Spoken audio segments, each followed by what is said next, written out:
Hi everyone, welcome to MH teaching channel. इस video में मैं 11th क्लास के बायोलॉजी के टॉपिक कनेक्टिव टिश्यूज़ के एमसीक्यूज़ लेके आई हूँ। तो चलो स्टार्ट करते हैं।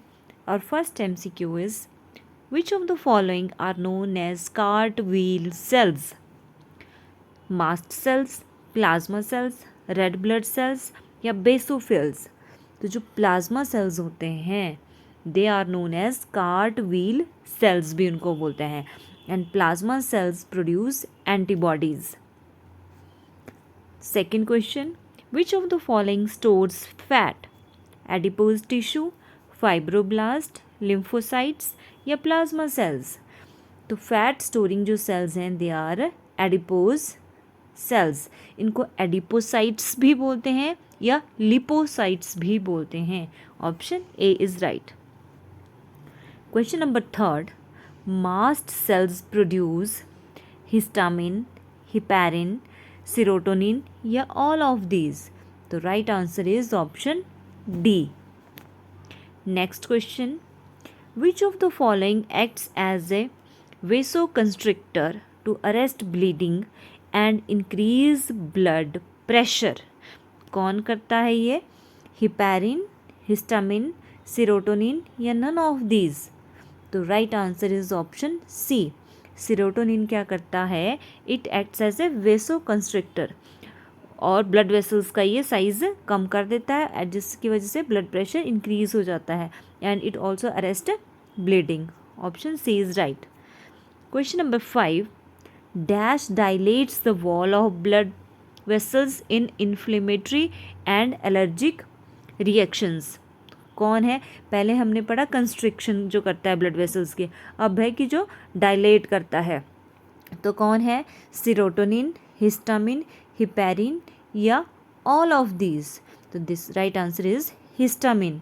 Histamine dilates the wall of blood vessels in inflammatory and allergic reactions. Question number 6, which is the most widely distributed connective tissue in the body? Adipose tissue, vascular tissue, skeletal tissue या areolar tissue? तो right answer is option D, areolar tissue is the most widely distributed connective tissue in the body. Question number 7, the main function of connective tissue is forming a packing around the organs, binding together other tissues, supporting various parts of the body या all of these? तो connective tissue के ये सारे के सारे functions होते हैं। Option D is right. Question number 8, the main difference in white and yellow fibers is to color is of color of the fiber, protein, both A and B या none of these?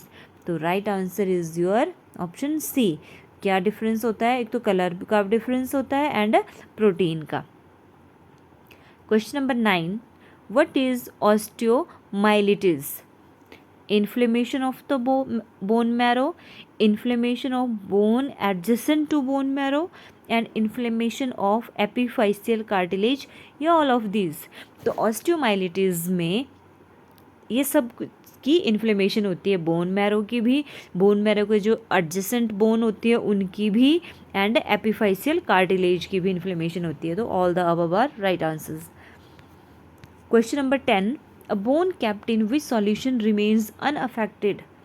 Potassium hydroxide, sodium hydroxide, sodium chloride, hydrochloric acid?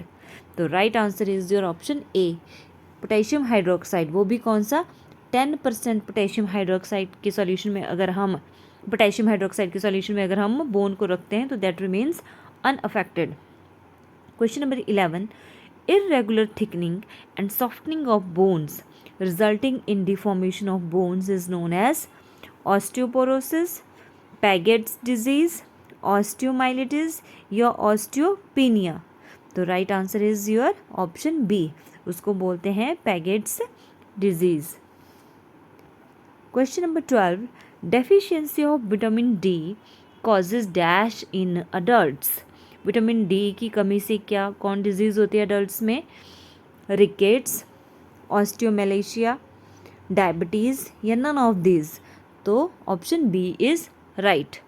ऑस्टियोमैलेशिया occurs in adults due to deficiency of vitamin D. यहाँ से एक और question भी बनता है कि vitamin D की डेफिशिएंसी में बच्चों में कौन सी डिजीज़ होती है, तो बच्चों में होता है रिकेट्स और अडल्ट्स में होता है osteomalacia. Next question, the matrix of bone and cartilage can be distinguished by the presence of hyaline canal, haversian canal, lacuna, chromatophores या एडिपोज सेल्स। तो right answer is your haversian canals which these are present in bones.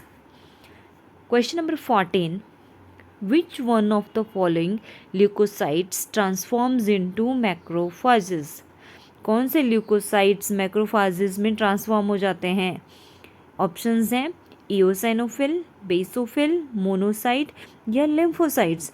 तो जो आपके monocytes हैं these got transformed into macrophages. Option C is right answer. Question number 15, which one of the following is not a connective tissue? Blood, lymph, bone या nerve. तो जो nerve है वो connective tissue नहीं है, बाकी blood is a connective tissue, lymph is a connective tissue and bone is also a connective tissue. तो question number 15 का राइट आंसर है ऑप्शन डी, नर्व। तो ये थे हमारे कुछ MCQs जो कि कनेक्टिव टिश्यू थे, मोस्टली बोन से मैंने ये MCQs लिए हैं। अगर आपको मेरे वीडियोज़ अच्छे लगते हैं then please subscribe my channel MH teaching. Thanks for watching.